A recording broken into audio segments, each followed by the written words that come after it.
The wind dragged loose snow across the wide, frost-burned plain, a pale tide moving over a land that had long since given up on warmth. She walked with her head bent into it, a faded shawl snapping around her face, the fabric stiff with ice where her breath had frozen to it. Her steps were uneven, less from the drifts than from the weariness lodged deep in her bones. Days on the move had thinned her to the point that each mile was a bargain her body barely agreed to keep.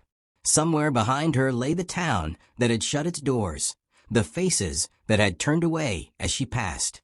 She'd gone there with the smallest ember of hope, but hope dies fast when men whisper lies sweet as molasses, then leave you to choke on them when the truth comes due. He had promised her a life, a place, the kind of safety a woman alone dreams of when the night is too long. What he left her with was shame, the kind that spreads through gossip faster than fire through dry grass, and the shadow of danger that follows a woman with no one to claim her. The land was cruel but honest. People, she'd learned, could be far worse. Kindness from strangers was often a coin with a sharp edge, and she'd been cut too many times to mistake it for anything else. She was not naive. She had long since learned that safety was a story for other women, the ones who belong somewhere. Her only resolve now was simple: better to meet the end standing, even in the cold, than live one more day beneath the weight of someone else's price. The day had begun gray and had only deepened toward steel. Snow whirled sideways, needling her cheeks until she couldn't feel them. Her boots, stiff and cracked from days of use, were so soaked that she couldn't tell where the leather ended and her skin began. Hunger had gone past the point of pain. Now it was just a hollowness, an echo inside her. By the time she saw the lantern, it was near dusk, the light trembling in the wind like a thing unsure of itself. She stopped, breathing hard. The shape of a house formed in the haze, low and sturdy, the kind that looked as if it had grown from the land itself.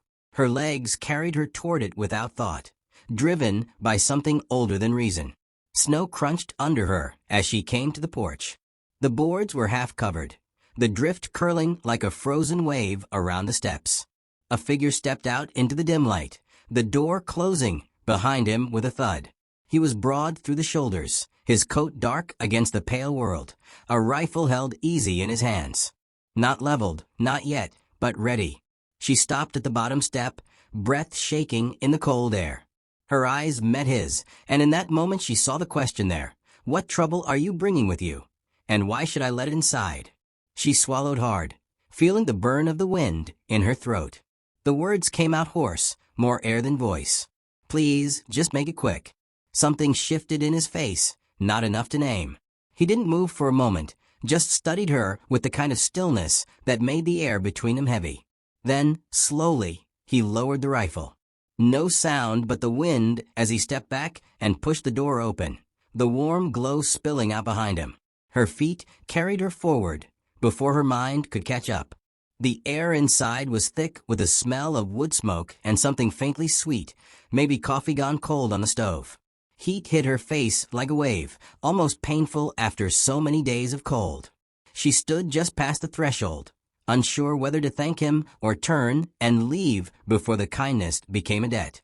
He said nothing, only shut the door behind her, the latch clicking into place. The sound was final, the kind that tells you the outside world is on the other side and won't get in for a while. He moved past her toward the hearth, stirring the fire until it flared brighter, shadows leaping against the walls. She stayed standing, unsure if she should sit, if sitting would mean she belonged here even for a moment. But her body had other ideas. She sank into the chair nearest the fire, her fingers aching as the blood returned to them. The boots on her feet began to soften and steam, dark patches spreading where the ice melted into water. He disappeared into another room and returned with a heavy quilt, setting it on the arm of the chair without a word. She hesitated, then pulled it around her shoulders, the weight of it more comfort than the heat itself. The only sound was the ticking of the stove and the faint sigh of the wind pressing against the walls. Her eyes stayed on the fire, but she could feel his presence across the room, steady and unintrusive. She didn't know why she was still alive, didn't know why he hadn't turned her back into the snow or asked the questions that would have made her leave. All she knew was that for the first time in too long, the cold wasn't inside her. And she wasn't sure if that was a mercy or a mistake she'd regret by morning. Morning came slow and pale, the light filtering through thin curtains the color of old bone. She sat at the table, hands curled in her lap, when he set a chipped enamel mug in front of her. Steam curled upward, catching the cold light like breath in the air. His gloved hands lingered on the handle for a moment before pulling away. No words, no glance, just a quiet offering of something warm. The coffee was strong and bitter, and it scraped down her throat like truth. He sat across from her, eating bread and cheese, with the same measured silence he carried in everything. He didn't ask where she came from or how she'd found his door. He didn't fill the space with questions that would put her on edge. His quiet wasn't the kind that pressed for answers. It was the kind that let them keep. The days began to take on a rhythm, each one stitched together by the work that kept the place alive. He tended to the larger things, checking fences, hauling feed, breaking ice from the water troughs, while she took to the smaller, steady tasks. She mended the tear in a winter coat left hanging near the door, scrubbed the table until it lost the sticky feel of neglect, and stacked wood by the stove until the corner was neat and dry. It wasn't payment, not really, but she couldn't stand the idea of simply taking. Charity was a debt you couldn't repay, and she'd been in that kind of debt before. So she made herself useful in ways that didn't ask permission. The cold stayed deep, the sky the color of tin. She learned the path to the chicken coop, the way the boards groaned under her boots. She learned the feel of the barn latch in her hand, the faint rasp of hay under her fingers. He never corrected her work, never offered more than a brief nod when he noticed something done. It was enough. It was 2 weeks before anyone came down the road. She spotted the wagon first, a small shape moving slow through the snow, and stepped inside to tell him. He was already shrugging into his coat by the time she finished. The woman who stepped down from the wagon was wrapped in a heavy wool shawl, her gray hair twisted into a tight knot. Her face was weathered, her eyes sharp. She carried a basket and a paper sack, which she handed off to him with the easy familiarity of neighbors who've weathered seasons together. And then those eyes flicked to her. The woman didn't smile, didn't frown. She only studied her a little too long, as though counting up the reasons a stranger might be here. When they spoke quietly by the porch, the wind carrying scraps of their words, she caught only fragments. Supplies, trouble follows, you know what they say. When the wagon rolled away, the old woman's gaze lingered until distance swallowed her. She tried not to think about it. That night, she worked in the barn longer than needed, rubbing down one of the horses with slow, careful strokes. The air smelled of dust and leather and the faint sweetness of hay. When she stepped back into the house, the only light came from the oil lamp on the table. He was sitting by it, bent over his saddle, his hands working the leather with quiet precision. She stood by the doorway, watching the rhythm of it. His hands were steady, the movements practiced, but she saw the scars, faint white lines along the knuckles, one deep ridge across the back of his hand where the skin had healed thick. Her voice surprised even her. What happened to them? He didn't look up, just kept stitching, the lamplight catching the curve of his jaw. From before the land was mine, he said, his voice low. Nothing more. But there was something in his tone, not the hardness she'd expected, not the warning to mind her own business. It was softer.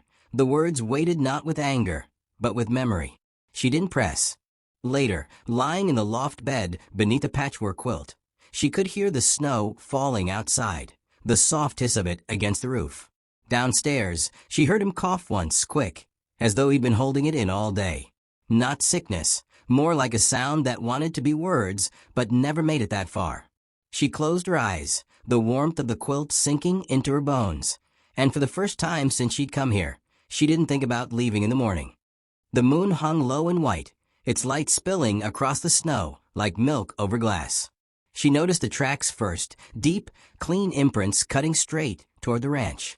They weren't there the day before. Whoever had made them had come close enough to see the house, then turned back. The cold air seemed to tighten around her as she stood there, breath fogging in the silver light. By midday, the answer came, carried on the back of an old mail wagon. The driver, hunched and red-faced from the wind, stopped by the gate and waved her over. "Men in town asking after you," he said, his voice low. "One's a big fellow with a scar under his left eye." The description pressed cold fingers against her chest. She didn't need the rest of the details. She knew who it was. The man who had made her promises, stripped her of all she was, and left her with nothing but a name that carried shame when spoken aloud. And if he was here, he wasn't alone. She didn't see the rancher until later, when she found him in the shed, a rifle laid out on the workbench. He moved with a quiet certainty, checking the barrel, oiling the stock.